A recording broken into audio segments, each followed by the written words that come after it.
सभी को सादर नमस्ते।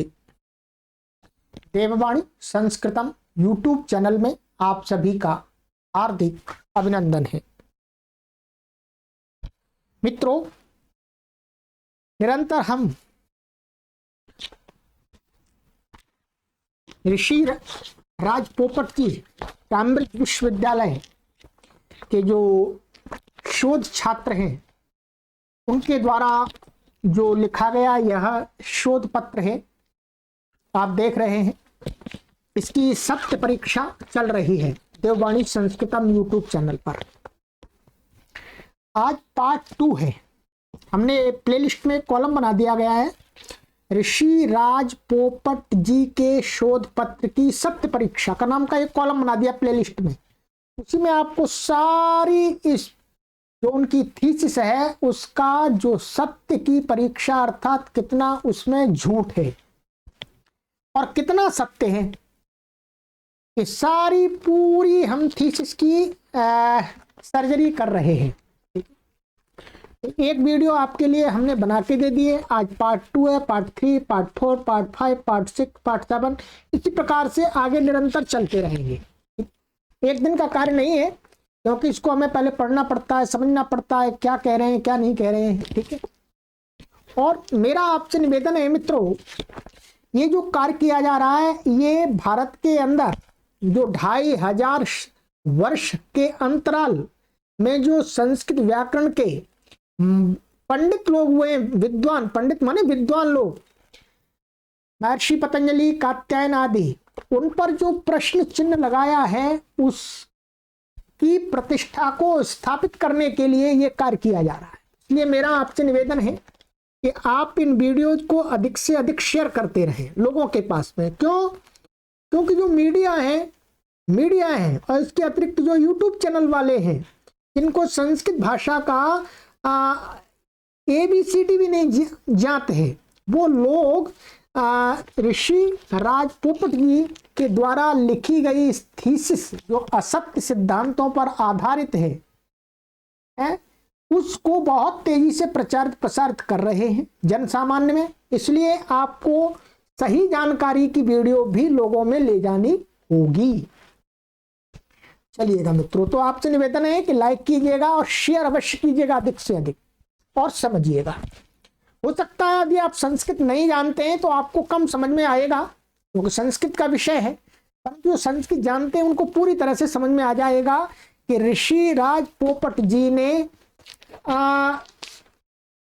बिना सिर पैर की बातों को अपनी थीसिस में लिखा है। इनका कोई आधार नहीं है, इनका कोई तर्क नहीं है, ऐसी बातों को उन्होंने लिखा है। तो आइएगा पार्ट 2 में ऋषि राज पोपट जी के शोध पत्र की सत्य परीक्षा कैम्ब्रिज विश्वविद्यालय से इन्होंने की है और कैम्ब्रिज विश्वविद्यालय ने अपने यूट्यूब चैनल पर, ट्विटर पर उस वीडियो को भी अपलोड किया है, थीसिस को भी अपलोड किया है। ये बहुत गलत है। ये भारत की जो सनातन परंपरा है उस पर एक बहुत बड़ा कुठाराघात है। उस कुठाराघात से बचाने के लिए देववाणी संस्कृतम कार्य कर रहा है, ठीक है। चलिएगा मित्रों, ये थीसिस है और जिनको भी ये चाहिए, इसकी PDF चाहिए तो देववाणी संस्कृतम का ये व्हाट्सएप नंबर है, वहां पर संपर्क कर लीजिएगा, आपको PDF दे दी जाएगी, ठीक है। कोई पैसा नहीं लिया जाएगा, निःशुल्क दी जाएगी आपको। इसमें इन्होंने जो फर्स्ट चैप्टर लिखा है और इनकी जो थीसिस के अकॉर्डिंग जो पेज नंबर है वो पेज नंबर है इसमें यहां लिखा है इन्होंने कि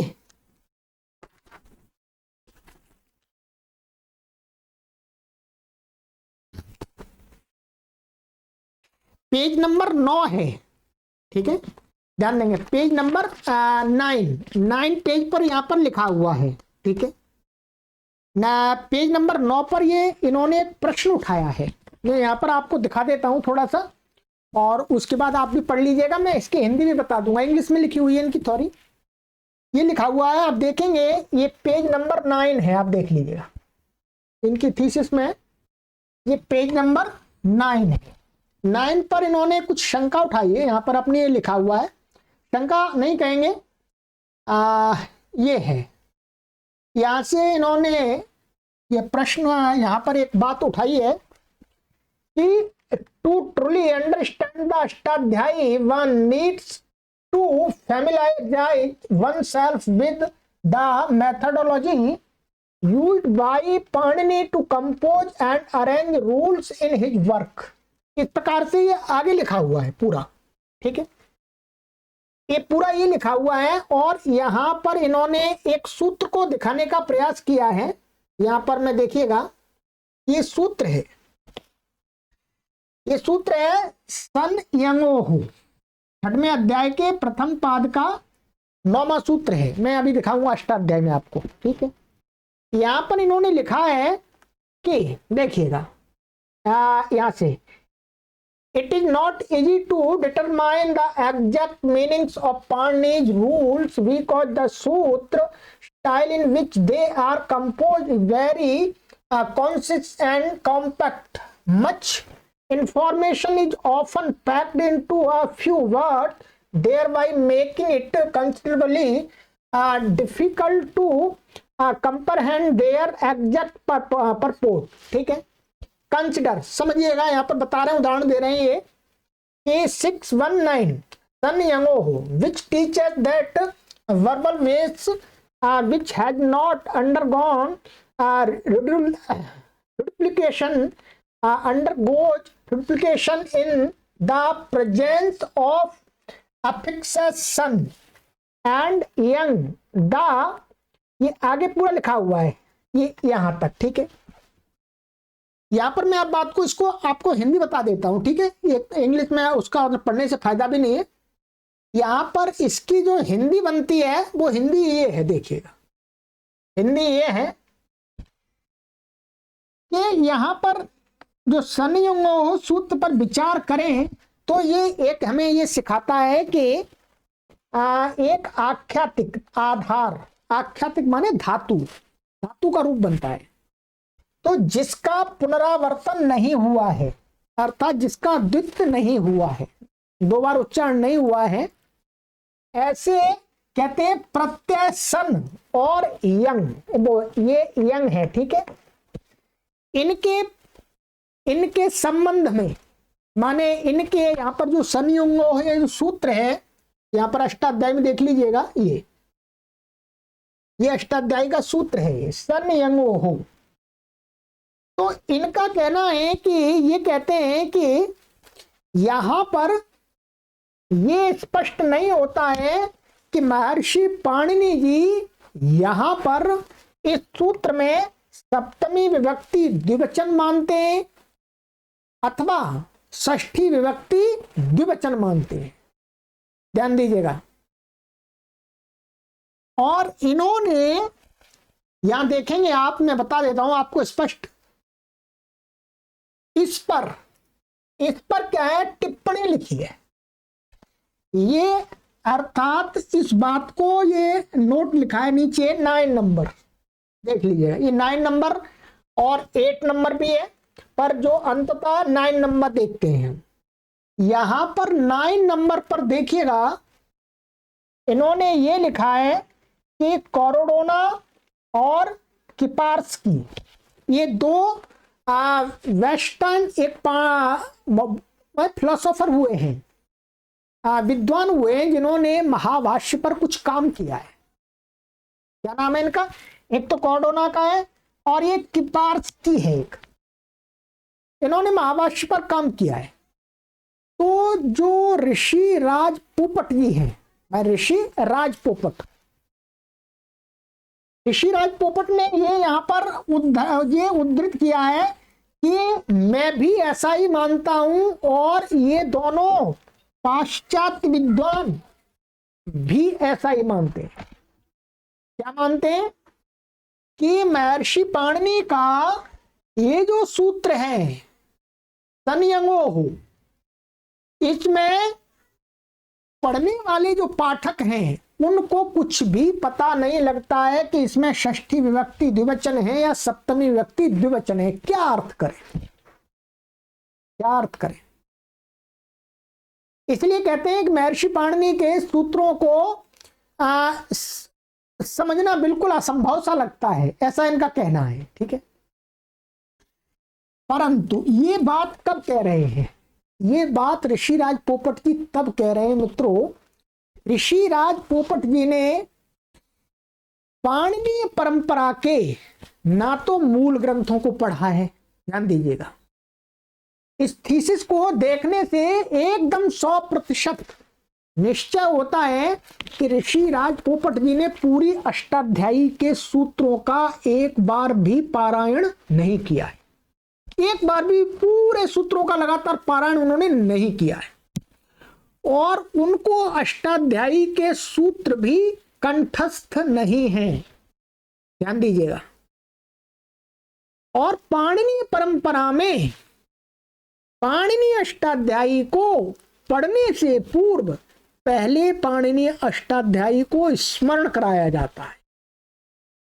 ध्यान देंगे, यदि आप पाणिनीय व्याकरण पढ़ना चाहते हैं तो आपको लगभग महर्षि पाणिनि की जो ये अष्टाध्यायी है इसके लगभग 4000 सूत्रों का पहले स्मरण करना होगा, तब आप पढ़ सकते हैं, अन्यथा आप नहीं पढ़ सकते हैं।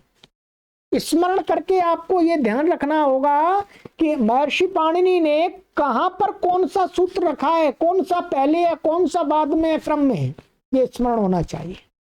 इसके बाद धातु पाठ, उणादि कोश, लिंगानुशासन, गणपाठ, ये महर्षि पाणिनि के जो उपदेश हैं, पंचोपदेश, उनका भी स्मरण करना पड़ता है, तब जाकर के महर्षि पाणिनि के व्याकरण में गति होती है। अब ऋषि राज पोपट जी ने, वस्तुतः मुझे नहीं लगता उन्होंने अष्टाध्यायी के दर्शन किए हैं। उन्होंने क्या किया, उन्होंने जो विदेशी लोग हुए हैं उन्होंने कुछ कुछ कार्य किया है महर्षि पाणिनि के शास्त्रों के ऊपर, महर्षि पाणिनि पर, उसको ही उन्होंने देखा है और उनके नोट्स को देख करके अपनी थीसिस को लिख दिया है। उन्होंने पाणिनि परंपरा के शास्त्रों को पढ़ा ही नहीं है। मैं ये 100% सत्य कहता हूं। यदि वो कहते हैं मैंने पढ़ा हुआ है तो उनके लिए मैं तैयार हूं, मैं बैठा हूं, वो मेरे से शास्त्रार्थ करें, मैं उनको पूछूंगा, उनको बताना होगा, उनको बताना होगा ये सूत्र कहाँ है, ये सूत्र कहाँ है, ये सूत्र कहाँ है। और वो मेरे को पूछ सकते हैं कि भाई कहाँ है अष्टाध्यायी में कौन सा सूत्र, मैं बताने के लिए तैयार हूं, क्योंकि मुझे अष्टाध्यायी याद है, मुझे धातु पाठ याद है, मुझे उणादि कोश याद है, ठीक है, मुझे याद है, मैं बताऊंगा। तो उन्होंने पढ़ाई नहीं है, ठीक है। जो लोग ऐसा मानते हैं कि अरे ये तो खंडन कर रहे, खंडन नहीं, हम सत्यवाद को आपके समक्ष रख रहे हैं। तो इनका कहना है कि महर्षि पाणिनि ने अपने सूत्रों को स्पष्ट नहीं किया, एक तरह से क्या किया, उन्होंने महर्षि पाणिनि पर भी आक्षेप कर दिया। वो कहते तो ये कि हम महर्षि पाणिनि को मान रहे पर आक्षेप कर रहे। जब किसी वक्ता की बात को ऐसा कहा जाता है कि अरे भाई इसने ये क्या बोला, क्या लिखा, समझ में ही नहीं आ रहा, तो इसका मतलब वक्ता अच्छा नहीं है।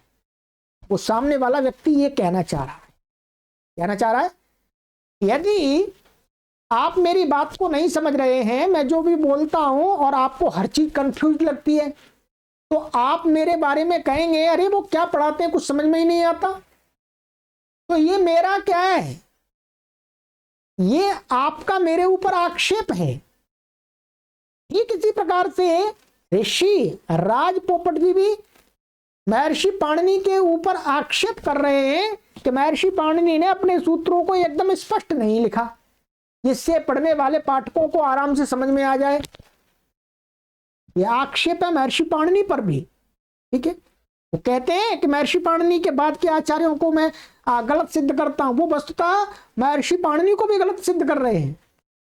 तो उनका कहना है कि भाई इसमें कुछ भी पता नहीं लगता है कि षष्ठी विभक्ति इसमें द्विवचन है या सप्तमी द्विवचन है। इसकी परीक्षा करेंगे, इसकी परीक्षा करेंगे कि इसमें आप जान सकते हैं अथवा नहीं जान सकते, ठीक है।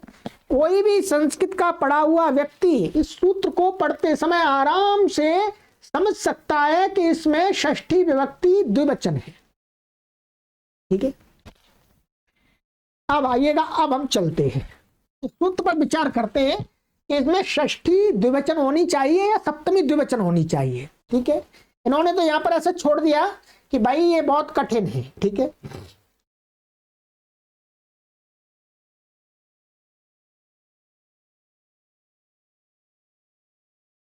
आइए अब हम चलते हैं, इसकी थोड़ी सर्जरी कर देते हैं, ठीक है।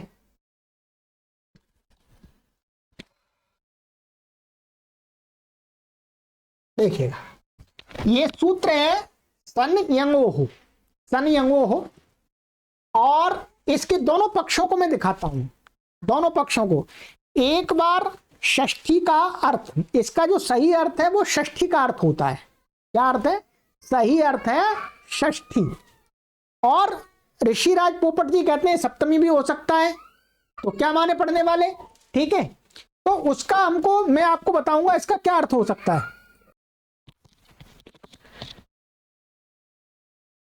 देखिएगा, तो इसमें हम मानते हैं, पहले हम देखते हैं इसका सन यंगो हो, क्या है? सन यंगो हो षष्ठी विभक्ति द्विवचनम, ठीक है। इसका ऐसा रूप मानते हैं, जब षष्ठी विभक्ति द्विवचन में भी ऐसा रूप बनता है और सप्तमी में भी इसका ऐसा रूप बनता है, दोनों में एक जैसा बनता है, ठीक है।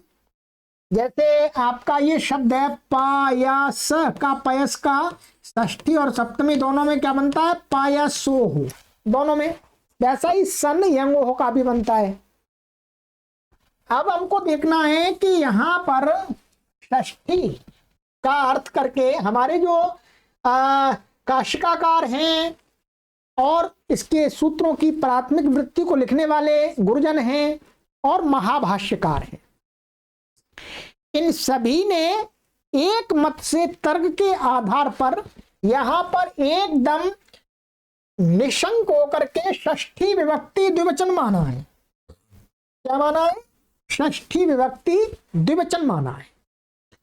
अब देखिए षष्ठ्याम, षष्ठ्याम का मैं कह षष्ठी में अर्थ करते हैं, इन पद सूत्र के षष्ठी में अर्थ, षष्ठी में इसका अर्थ बनेगा सनंतस्य यंगंतस्य च अनभ्यासस्य धातोः अवयवस्य प्रथमस्य एकाचः अजादेः द्वितीयस्य वा द्वे भवतः। ये इसका अर्थ बनेगा। क्या बनेगा? सनंत माने षष्ठी में क्या है? सन सहित आएगा, ठीक है। सनंत और यंगंत माने, सनंत माने सन सहित, और यंग बनेगा यंग प्रत्यय सहित, अनभ्यासस्य, अनभ्यासस्य माने उसका दो बार उच्चारण पहले नहीं हुआ हो, ऐसा धातु के अवयव, जो धातु का अवयव है, यदि प्रथमस्य एकाचा माने पहले देखे प्रथम एकाच समुदाय को होता है। क्या होता है? प्रथम एकाच समुदाय को। और अजादी धातु है, यदि अजादी है तो अजादेर द्वितीय से वा द्वे भवतः, माने अजादी धातु होती है तो उसके दूसरे अच के समुदाय को द्वित्व करते हैं, ये अर्थ बनता है, ठीक है। इसके उदाहरण दिए जाते हैं यहां पर, ये देखेंगे आप क्या बनते हैं उदाहरण इसके, ये बनते हैं विपक्षति, पिपतिशति, अरिरिशति, उन्दी दिशति, और भी ऐसे हजारों उदाहरण हैं, ठीक है। हजारों उदाहरण बनेंगे, सनंत और यंगंत के सभी उदाहरण इसी सूत्र के बनते हैं, ठीक है। अब देखिएगा ये आराम से बन गया यहां पर, यहां पर क्या बनेगा, हम इसको देख लें। पिपक्षति, ये पिपक्षति क्या है? पच धातु का है, ठीक है। यहां पर ये ध्यान देंगे सनंतस्य यंगंतस्य, माने सन है षष्ठी, तो सन के स्थान में नहीं सनंत, क्योंकि हमारे पास में परिभाषा है एक, प्रत्यय ग्रहणे तदंतस्य ग्रहणम। यहां पर प्रत्यय को लेकर के कोई कार्य कहा जाता है, वहां पर प्रत्ययांत को कार्य कहा जाता है, और ये सन और यंग क्या है? प्रत्यय हैं, इसलिए सनंतस्य यंगंतस्य ऐसा अर्थ किया जाता है, ठीक है। केवल सन और यंग को कार्य नहीं करे, सन अंत में है जिसके, जिस धातु के, यंग अंत में जिस धातु के, क्योंकि सन और यंग किससे होते हैं? धातु से होते हैं, ठीक है। तो परिभाषा के सहयोग से, अर्थात परिभाषा के सहयोग से तदंत विधि होती है, ठीक है। अब अथवा यहां पर दूसरा एक है ये न विधिस्तदन्तस्य, क्या है, विशेषण मान करके यदि कार्य करेंगे तो महर्षि पाणिनि का ही सूत्र है ये न विधिस्तदन्तस्य, माने ये न विशेषणेन विधिर्विधीयते, तो तदन्तस्य विधि भवति। ठीक है, तो क्या है, यह सन विशेषण है, यंग विशेषण है, किसका, धातु का। धातु कैसी, सन आई हुई, धातु कैसी, यंग आई हुई। ठीक है, तो उसको कार्य होता है, तो उस महर्षि पाणिनि के सूत्र से भी यही बात निकलती है, प्रत्यग्रहणे तदन्तस्य ग्रहणम भवति, और येन विधिस् तदन्तस्य से भी वही बात निकलती है। अब यहां पर हमको देखना है, हम यहां इसे बनाते हैं, देखिएगा पिपक्षति। पिपक्षति कैसे बनता है, ये ऐसे बनता है, मोटा मोटा समझ लीजिएगा, आपको सिद्धि अभी नहीं समझ में आएगी। ऐसे देखिए,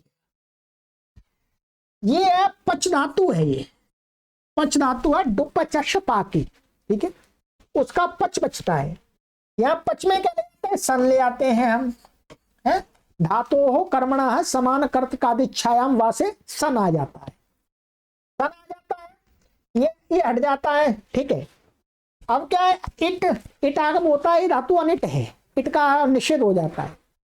अब ये हमने बना ली, यहां पर क्या बन गई, पच और सन, सन का स बचा। ठीक है, अब क्या है, ये सनंत कितना हुआ, ये पूरा सनंत हो गया। ठीक है, अब संयोगो लगाएंगे तो संयोग में सनंतस्य यंगंतस्य च अनभ्यासस्य धातोः अवयवस्य प्रथमस्य एकाचः अजादेर द्वितीयस्य द्वे भवतः। ये अर्थ मैंने यही बताया था आपको,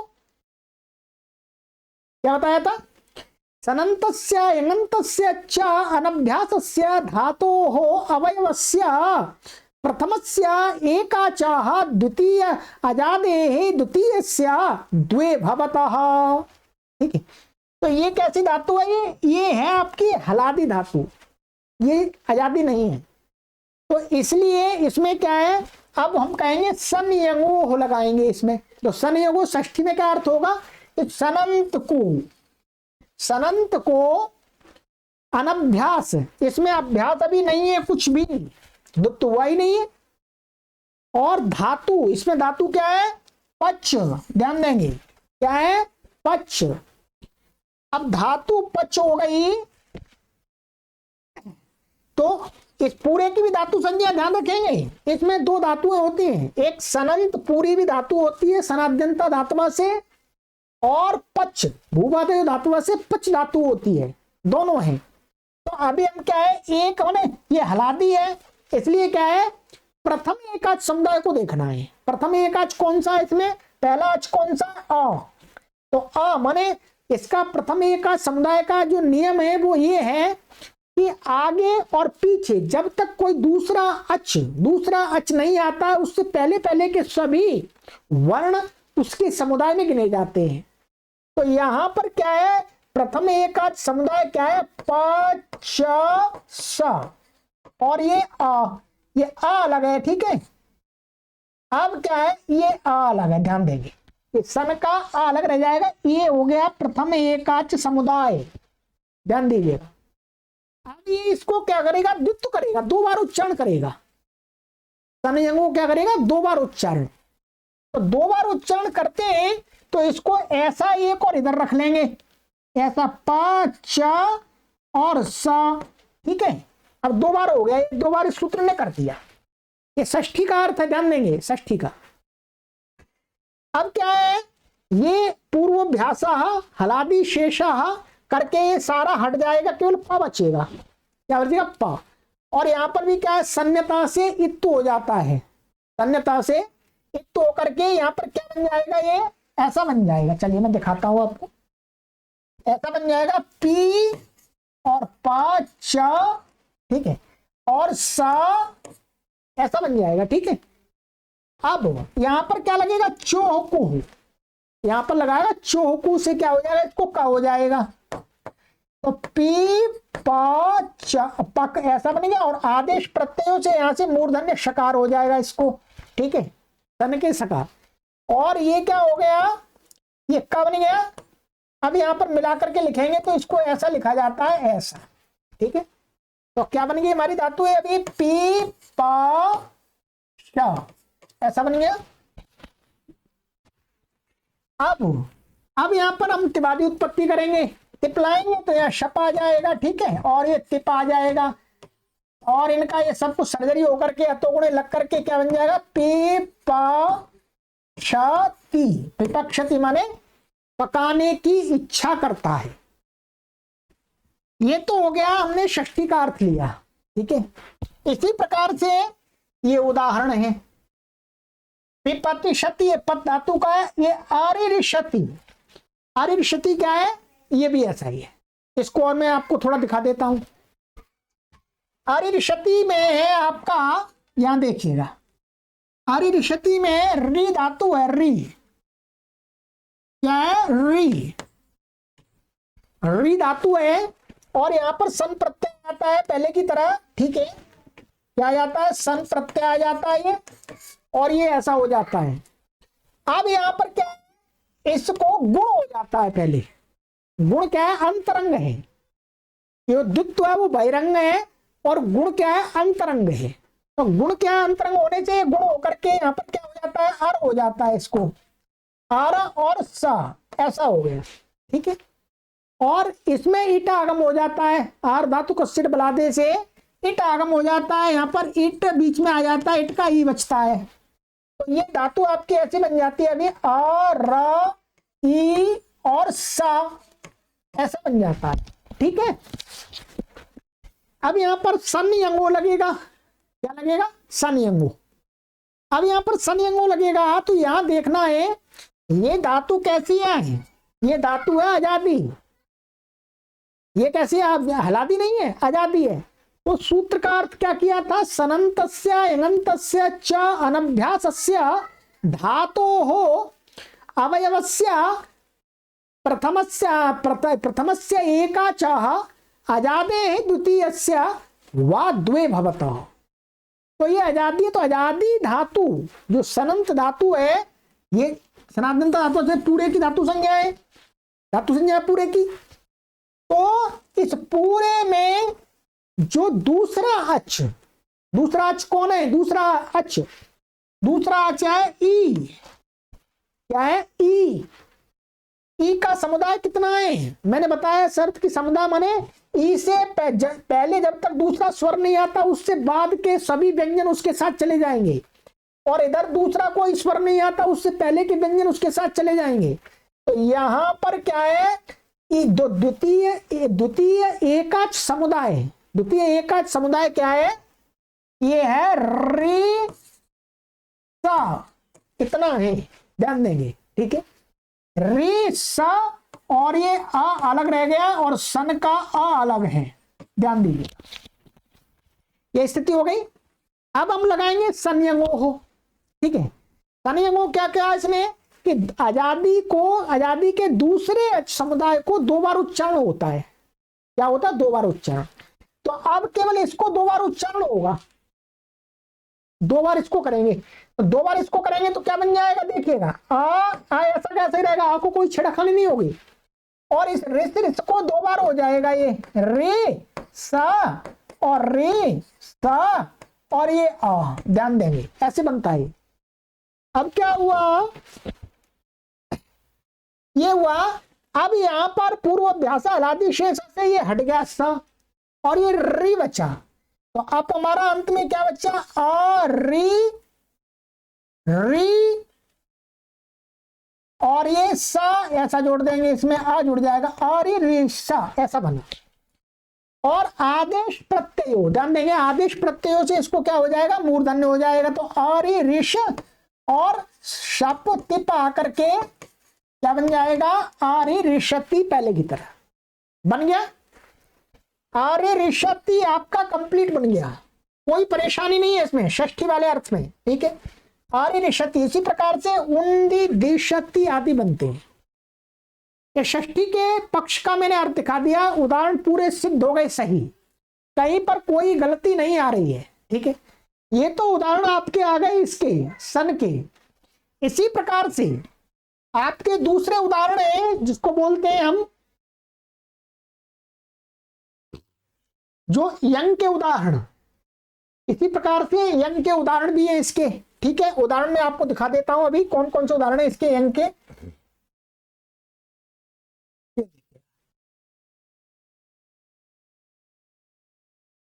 ये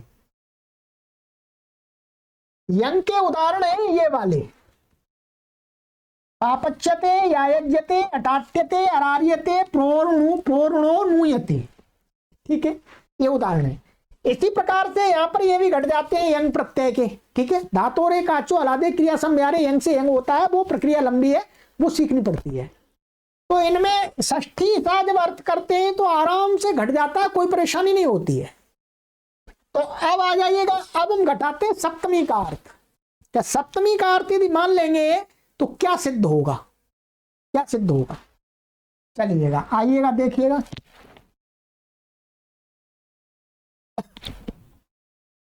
षष्ठी का अर्थ दिखा दिया। अब सप्तमी यदि हम इसमें मानते हैं तो इसका अर्थ बनेगा, देखिएगा सप्तमी में क्या अर्थ बनेगा इसका।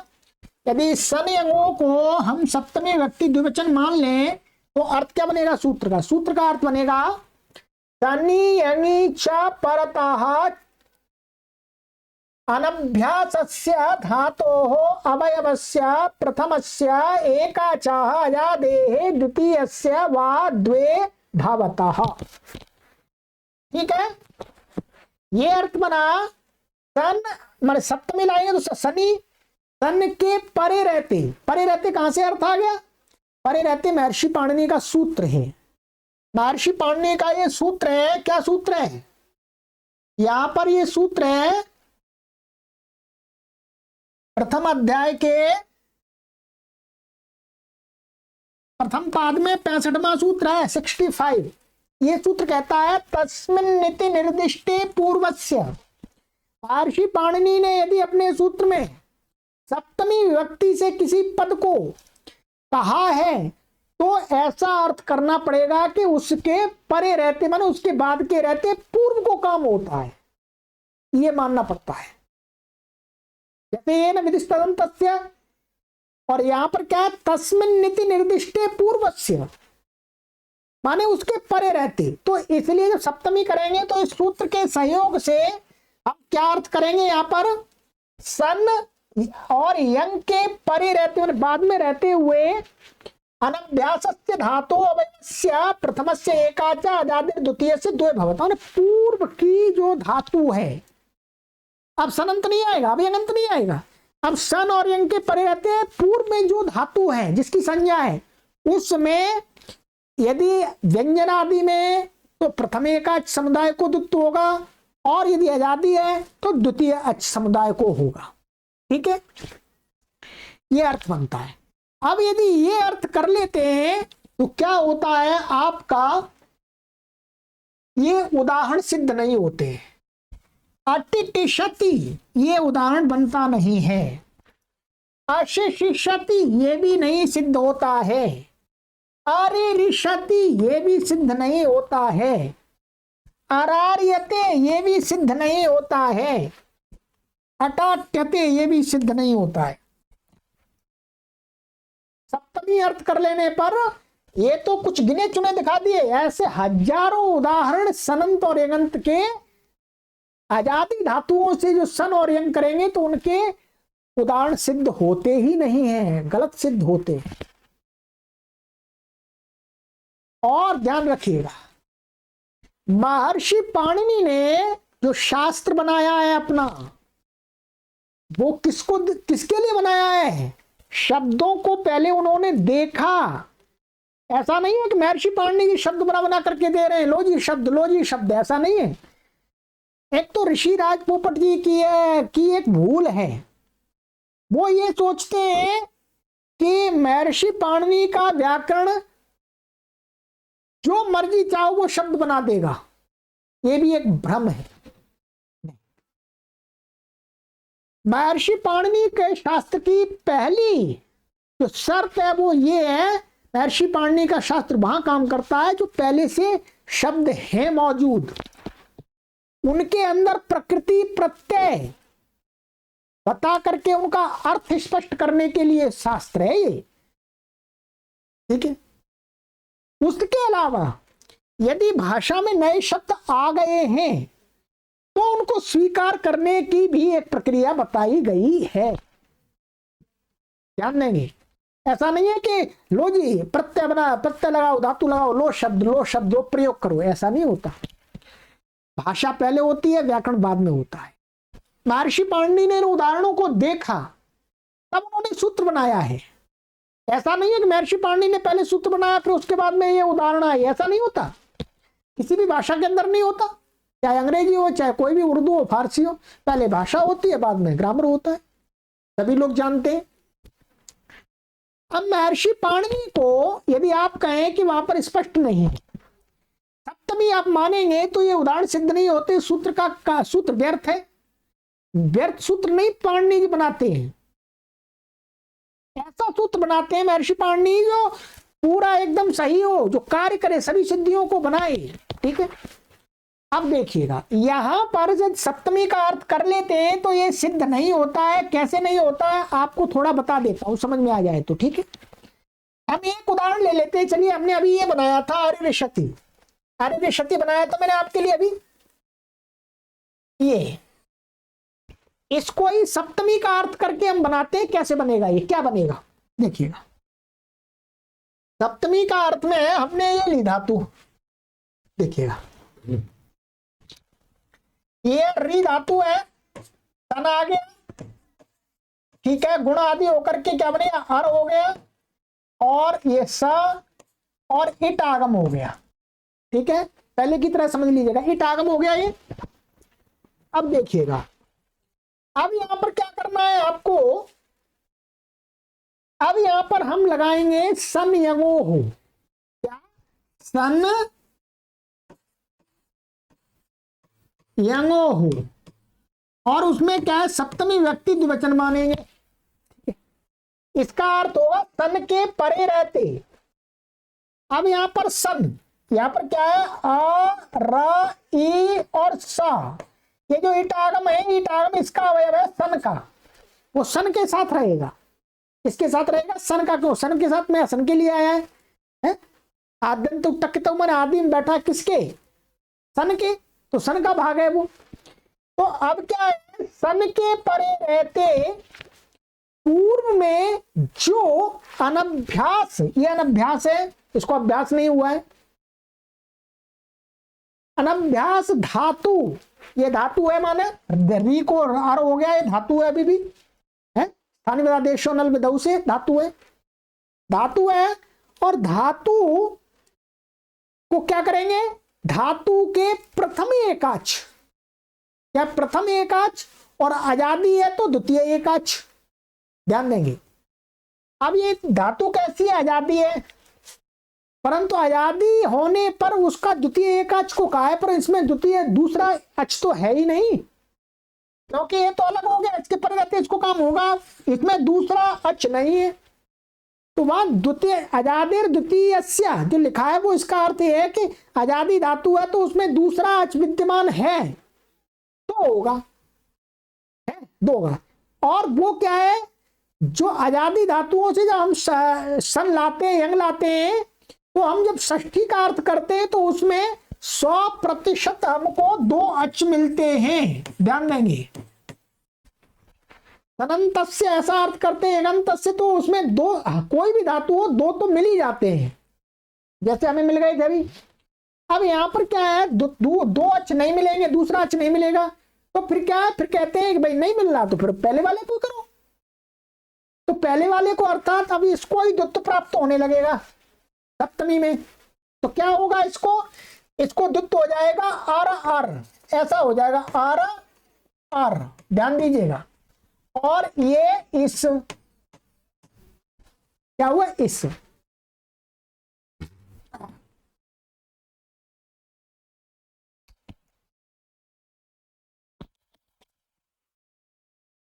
इस हो गया। अब यहां पूर्वोभ्यास हलादि ही शेष, ये हट गया। अब अच्छा, अब ये क्या बच्चा, आ और आर और ई और सा। ठीक है, अब यहां पर आकाश सवर्ण जीरा लग जाएगा तो हो जाएगा आ। क्या बना? आ। अब आ बन गया ये आपका, ये आ और र और ये ई है और ये आदेश प्रत्ययों से इसमें क्या हो जाएगा? सन के स को मूर्धन्य हो जाएगा। ठीक है, और ये ई इसकी मात्रा बनकर री में जुड़ जाएगी तो क्या बन जाएगा आपका? ये बन जाएगा आपका आ रे श। ठीक है, और यहां पर शब्द का शप आ जाएगा और ये तिप आ जाएगा। ये सब कुछ होकर के पूर्व अतोगुण लग करके क्या बन जाएगा? आ रे शाती, ऐसा बनेगा। सप्तमी यदि मानते हैं तो बनेगा ऐसा। ये है 100% गलत। ये क्या है? आरिशति, ये गलत है। सप्तमी का मानने पर ये सिद्ध हो रहा है, आरिशति सिद्ध नहीं हो रहा है। इसी प्रकार से अरार्यते, ये जो उदाहरण है अरार्यते, अरार्यते नहीं सिद्ध होगा। क्या होगा सिद्ध? बोलो। ये होगा आर्यते। सप्तमी मानेंगे तो क्या बनेगी सिद्धि? आर्यते, ऐसा। ये है गलत। इसी प्रकार से ये क्या बनेगा? आट्यते, ये बनेगा आट्यते, ये है गलत। तो भाई ये सभी उदाहरण गलत ही हो जाएंगे। तो सूत्र का मतलब क्या? परंतु षष्ठी मान लेते हैं तो क्या है? सभी उदाहरण सही प्रकार से सिद्ध हो रहे हैं। दोनों प्रकार से दिखा दिया। इसका मतलब यहां पर संयंगों में सप्तमी द्विवचन हमें नहीं मानना चाहिए, क्योंकि हम शब्दों की सिद्धि ठीक प्रकार से नहीं कर पा रहे हैं। जब पढ़ते हैं क्रम में तो ये तो देखना पड़ता है। अब देखिएगा, अब मैं महर्षि पाणिनि के सूत्रों को ही दिखाता हूं कि महर्षि पाणिनि ने एकदम साक्षात स्पष्ट निर्देश किया है कि ये षष्ठी विभक्ति द्विवचन ही है, सप्तमी विभक्ति द्विवचन नहीं है। इसको महर्षि पाणिनि ने वही अपने सूत्रों में बताया है। आइएगा देखिएगा, यहां पर आप देखिएगा, ये सूत्र है। यहां पर मैं दिखा देता हूं आपको, आप उन तक ये बात पहुंचा सकते हैं, क्योंकि इस बात को वैयाकरण लोग ही बता सकते हैं, दूसरा नहीं बता सकता कोई। ये यहां पर सूत्र है, संयंगो हो, ये सूत्र है आपका। और इसके ऊपर कौन सा सूत्र है? लिटि धातु रनभ्यासस्य, ये सूत्र है। इसकी अनुवृत्ति अर्थात इसकी अनुवृत्ति इसमें आती है नीचे, और नीचे सूत्र है श्लौ 10वां। इन 3 सूत्रों का हम यदि क्रम देखेंगे तो हमको भ्रम हो ही नहीं सकता, परंतु नहीं देखेंगे तो भ्रम उत्पन्न होता रहेगा उल्टा सीधा। देखिए यहां पर लिटि में क्या है? सप्तमी विभक्ति एक वचन, इसमें कोई डाउट नहीं है। लिटि में सप्तमी विभक्ति एक वचन है, कोई डाउट नहीं है। श्लौ में सप्तमी विभक्ति एक वचन है, कोई भी डाउट नहीं है, कोई भी डाउट नहीं है। गुरु के समान रूप चला, गुरु बनता है, वैसे श्लू का श्लौ बन गया है। लिट का जैसे पयस का पयस्सी बनता है, वैसे लिट का लिटि बन गया है। यहां पर कोई भी डाउट नहीं है, ना ऋषिराज पोपट को और ना कोडोना को, ना कृपार्सी को, किसी को डाउट नहीं है। डाउट कहां पर है? यहां डाउट है संयंगो हो, क्योंकि इसका षष्ठी में और सप्तमी में दोनों में एक जैसा बनता है। परंतु हम यहां पर सूत्रों में देखें कि महर्षि पाणिनि ने यहां पर कौन सी विभक्ति रखी है, षष्ठी हम कैसे माने? देखिएगा, महर्षि पाणिनि ने यदि इसमें सप्तमी होती, इसमें भी सप्तमी होती, तो महर्षि पाणिनि जी इन तीनों सूत्रों को एक सूत्र बनाते। ध्यान रखेंगे आप, अलग अलग सूत्र नहीं बनाते। क्या बनाते? इन तीनों को एक सूत्र बनाते, क्योंकि महर्षि पाणिनि के व्याकरण के विषय में ये उक्ति प्रसिद्ध है वैयाकरणों के बीच में कि आदि मात्रा का गौर लाघव होने पर वैयाकरण लोग इस प्रकार की खुशी मनाते हैं जैसे मानो उनके घर में पुत्र उत्पन्न हो गया। जब 3 सूत्रों का हम एक सूत्र बना देंगे, इसमें भी सप्तमी है, इसमें भी सप्तमी है, इसमें भी सप्तमी है, ऋषि राज पोपट जी के मत के अनुसार, तो हम इनको जोड़ करके बना देंगे। 3 विभक्तियों को लाने की जरूरत क्या है, एक विभक्ति से काम चल जाएगा, ध्यान रखेंगे। और तीनों का एक सूत्र बनाएंगे, सप्तमी है तो। परंतु महर्षि पाणिनि जी देख रहे हैं कि यहां पर तो हमें सप्तमी लेनी है, यहां पर भी सप्तमी लेनी है, परंतु संयमों में सप्तमी नहीं लेनी है। इसलिए महर्षि पाणिनि ने कहा मैं इस सूत्र को अलग बनाता हूं, सप्तमी नहीं है, षष्ठी है। जब यदि हम इसका सूत्र बनाएंगे इन तीनों का, तो सूत्र का आकार क्या होगा, सूत्र का आकार ऐसा बन जाएगा, इतना छोटा सूत्र बन जाएगा, मानिएगा आप, ठीक है, ऐसा बन जाएगा, लिट श्लू सन यंग शु अनभ्यासस्य, ठीक है, ऐसा सूत्र बन जाएगा, धातु और अनभ्यासस्य, माने लिट श्लू सन यंग शु। अब देखिए गिनिएगा, इनके अक्षर गिनिएगा,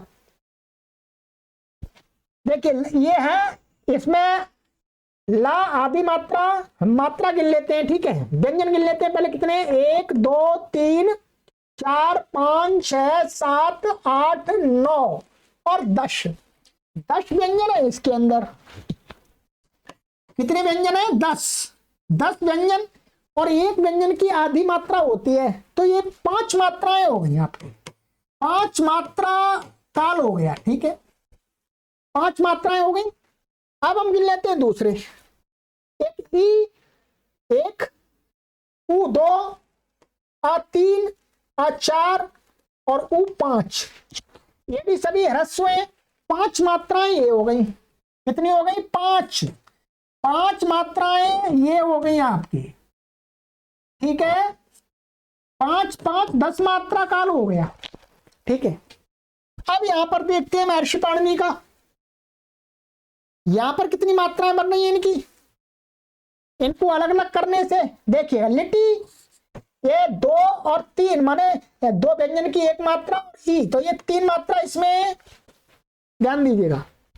और संयमो हो, इसमें कितनी मात्राएं, 1, माने व्यंजन कितने, 1 2 3 4 व्यंजन है, 2 मात्रा हुई, और स्वर कितने, 1 2 3, और ये 2 ये ह्रस्व है और ये दीर्घ है, तो 2 4 मात्राएं हो गई, कितनी हो गई, 6 मात्राएं, 6 और आदि विसर्ग की मात्रा 6.5 मात्रा, 6.5 मात्रा और 3 मात्रा कितनी हुई, 6.5, तो ये हो गई आपकी 9 9.5 मात्रा, ठीक है, 9.5 मात्रा हो गई।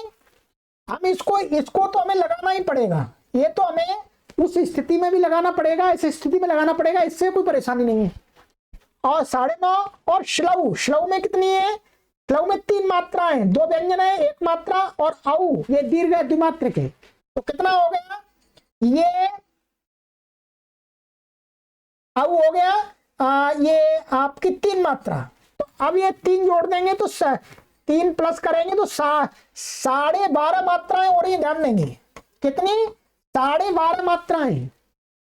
और उस आकार में, इस आकार में कितनी मात्राएं हो रही हैं, 10, ठीक है, और इस आकार में और इस आकार में, ये वाला जो आकार है धातु और अनभ्यास से, ये तो हर स्थिति में रहेगा, ठीक है। अब देखिएगा महर्षि पाणिनि ने, यदि यहां पर भी सप्तमी होती तो महर्षि पाणिनि जी इन सूत्रों को अलग अलग नहीं बनाते, 2.5 मात्राओं को अलग से और एक्स्ट्रा नहीं पढ़ते, एक सूत्र बना देते, और उससे क्या होता, उससे संशय भी खत्म हो जाता, किसी को डाउट भी नहीं रहता, जो सप्तमी का रूप दिखता ऐसा, लिंग संयंशु ऐसा दिखता। परंतु महर्षि पाणिनि ने अलग अलग सूत्र बनाए हैं, तो इसका मतलब है कि ऊपर वाले सूत्र में तो सप्तमी है, और उसके नीचे वाले सूत्र में सप्तमी है, और बीच में जो संयंग हुआ उसमें सप्तमी नहीं है, उसमें है षष्ठी विभक्ति द्विवचन। अब बताइएगा, जो ये कॉर्डोना है, ध्यान दीजिएगा क्या है ये, जो ये कॉर्डोना है और ये किपार्स्की है और जो ऋषि राज पोपट है, इन्होंने यदि शास्त्र को नहीं पढ़ा है और उसमें कमी बताने चले हैं तो महर्षि पाणिनि की तो कमी नहीं है, और ना महर्षि पाणिनि की परंपरा में पढ़ने वाले लोगों की कमी है, क्योंकि महर्षि पाणिनि की परंपरा को पढ़ने वाले लोग तो आज भी जानते हैं, मैं भी जानता हूं, मैं भी गुरु परंपरा से पढ़ता चला आ रहा हूं, मुझे कोई डाउट नहीं है।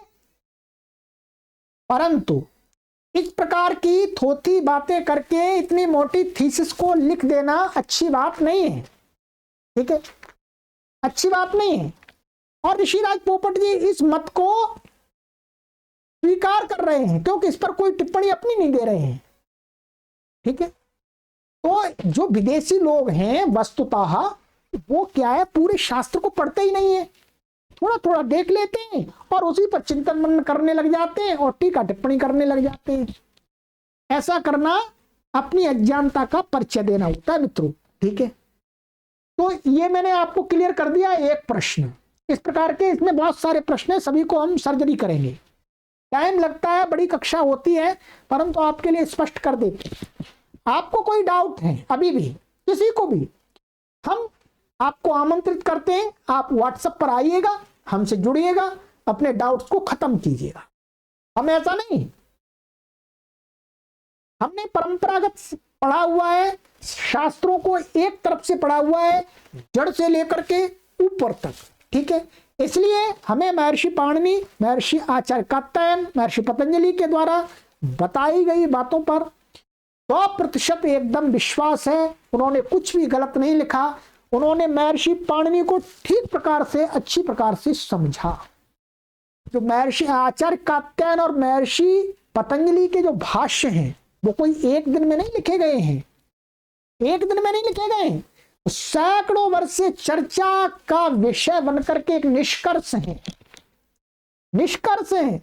हजारों छात्रों ने प्रश्न किए होंगे, लाखों लोगों ने उस पर प्रश्न किए होंगे सूत्रों पर, ये ऐसा क्यों, ऐसा क्यों। तब सिद्धांत रूप में उन दोनों ने वार्तिक और भाष्य के माध्यम से महर्षि पाणिनि के सूत्रों के अर्थों को स्पष्ट किया है, ध्यान देंगे।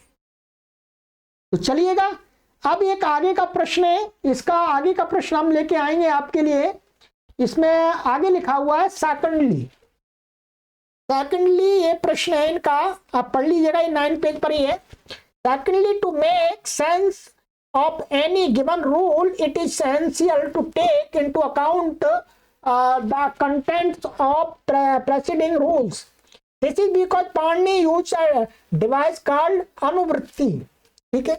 यहाँ पर क्या है, अनुवृत्ति।